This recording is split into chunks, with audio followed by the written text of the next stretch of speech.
안녕하세요. 제도권 주식 분석입니다. 오늘은 새로운 ETF를 하나 소개시켜 드릴 겁니다. 출시 예정인데요. 우리가 돈에 대해서 관심을 가지고 투자를 하고 또 ETF를 사고 이제 그럴 때 항상 이 시대의 흐름을 타야 된다라고 생각을 하는데 항상 시대는 변하기 마련이거든요. 근데 지금 S&P가 많이 올랐다고 나스닥이 많이 올랐다고 투자를 안 하기에는 그 시대의 흐름을 간과하고 있다라는 생각이 드실 수밖에 없고 실제로 수익이 나고 있는 그런 상황인데요. 오늘 ETF의 컨셉은 그동안 수익률 비교에 지친 분들을 위해서 진짜 고민을 하고 나온 ETF의 컨셉을 하나 소개시켜 드리도록 하겠습니다. 제가 딱 한 페이지 퍼왔습니다. 자, 키움에서 나온 거고요. S&P 500을 90% 투자하고요. 그 다음에 골드를 10% 투자하는 겁니다. 제가 앞서 시대의 변화 말씀드렸는데요. 이 ETF를 만드는 사람들은 결국 이런 역할을 해야 된다라고 생각을 해요. 시대의 변화를 잘 읽어야 되고 사람들이 뭐가 아픈지를 잘 파악해야 되는데 자, 금을 섞는다라는 의미에 대해서 제가 조금 더 인사이트를 드려보겠습니다.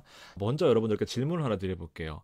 리스크를 선호하는 분 혹시 있을까요? 뭐 열이면 열, 다 리스크를 선호하는 사람 없겠죠. 물론 뭐 수익률이 좋으면 리스크를 선호한다라고 할 수 있겠지만 자, 두 번째 질문입니다. 리스크를 감수하고 수익을 낼 수 있을까? 자, 리스크를 선호하는 사람은 없는데 결국 리스크를 감수하고 수익을 낼 수 있을까?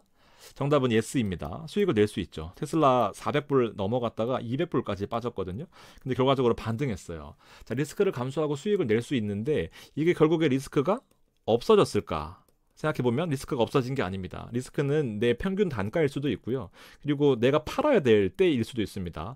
매수는 선택이지만 매도는 내 상황에 따라서 의무가 될 수도 있거든요. 그러니까 좀 어려운 내용이긴 한데 자, 리스크를 결국에 살펴보면 우리가 피할 수도 있고 또 상대적이다라는 개념이 들 수도 있습니다. 내 평균 단가가 여기면 리스크가 적을 거고요. 내 평균 단가가 여기면은 이게 잘 버텼다고 해도 리스크가 없어진 게 아니거든요. 제가 드리고 싶은 말씀은 투자를 하긴 해야 되는데 무작정 하는 것이 아니라 어떤 이런 시스템이나 이 플로우들을 좀 알 필요가 있다라는 건데 자, 투자를 하기는 해야 되잖아요. 근데 지금 문제는 뭐예요? 고점에서 투자를 지속할 수 있을까라는 거거든요. 자, 두 가지 종목을 보여드릴 건데 리스크는 상대적이라서 더 무섭다라는 말씀을 드리고 싶어요. 첫 번째는 팔란티어고요. 두 번째는 페이팔입니다.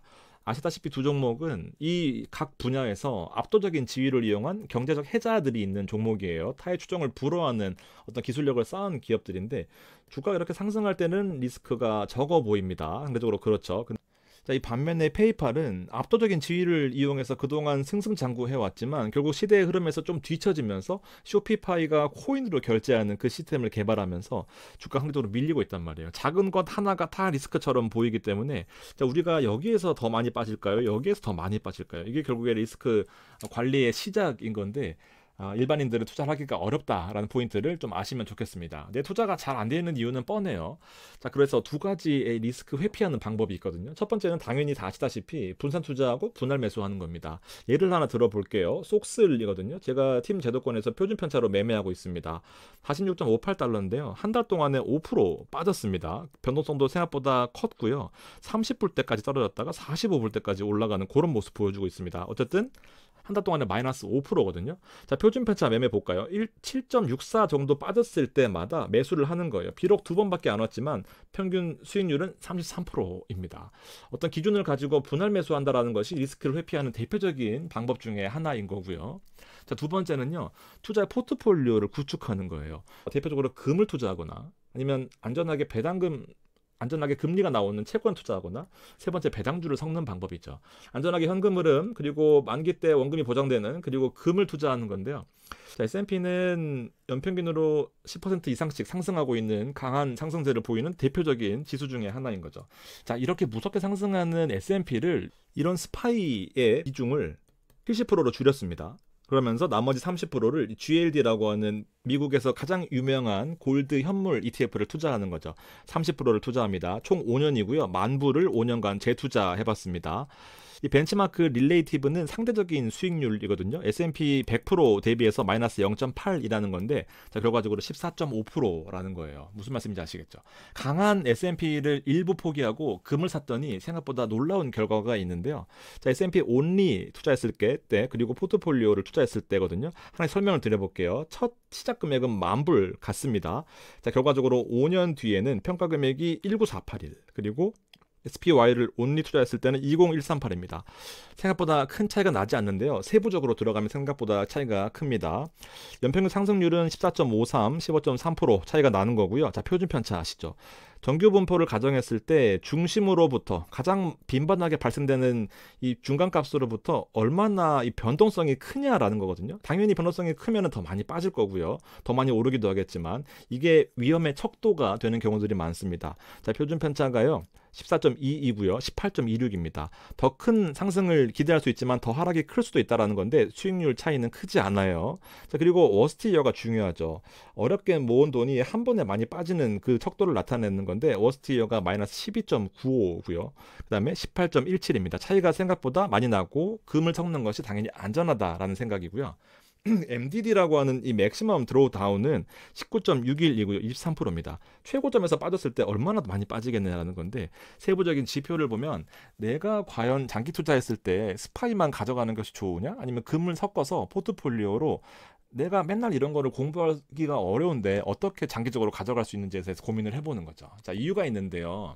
20년 동안 역사적으로 이 우리 자산들이 보통은 우상향한다라고 가정하고 있잖아요. 아파트 값도 그렇고 내 자산들도 그렇고 뭐 여기 이제 이 우상향하는 자산들에 대해서 시장이 하락할 때 대비한다 라는 측면에서 어떤 것들이 유용한지를 시각화한 거거든요. 자, 골드가 1등이에요.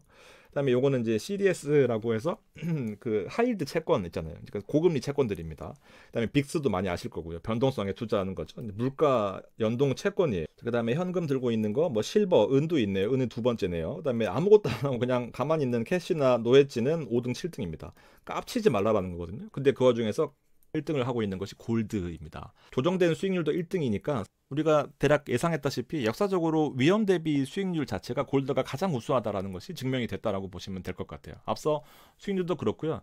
24년까지였거든요. 실제로 25년은 금값이 더 많이 올랐기 때문에 어떤 기준에 따라서 다르긴 하겠지만 금을 섞는 것이 상대적으로 좀 유리했다라는 거죠. 이게 또 이런 ETF들이 많이 나와야 된다는 이유가 제가 투자를 이제 오랫동안 하고 그리고 장기적으로 성과가 나야 저도 좋은 거 아니겠습니까? 그래서 이런 연구들을 하는데요. 제가 월급쟁이 부자들에서 강의할 때 이미 했던 겁니다. 5월 달쯤에요. 그리고 에이스 KRX 금연물 얘기할 때 맨날 5에서 10% 정도는 금을 가져가야 된다고 얘기를 드리고 있는데 보통 투자를 했을 때 QQQ를 살펴보면은 이 노란색이 미친 듯이 빠지는 것들이에요. 6%, 7% 이거 두 달 갖고 있었는데 잘 해보자 하고 잘못 타이밍 들어갔다가 13% 빠지고 시작하는 거거든요. 그리고 22년도에 이런 것들 맞아보면은요, 아 이게 맞나 하고 또 팔면은 또 그 다음 연도에 올라요. 왜냐하면 이렇게 빠지고 나면은 이때가 제일 가장 리스크가 안전한 때인데 보통 우리가 생각하기에는 가장 리스키하다고 생각하잖아요. 근데 이런 것들이 일반적으로 투자에 대해서 공부하지 않았기 때문에 어렵단 말이에요. 그렇기 때문에 체크리스트도 만들어 드렸습니다. 분산 측면에서 전부 주식만 향하고 있으면 안 좋은데 지금처럼 시장이 좋으면 이제 그게 리스크한지 모르고 그게 리스크가 없다라고 생각하는 것이 문제거든요.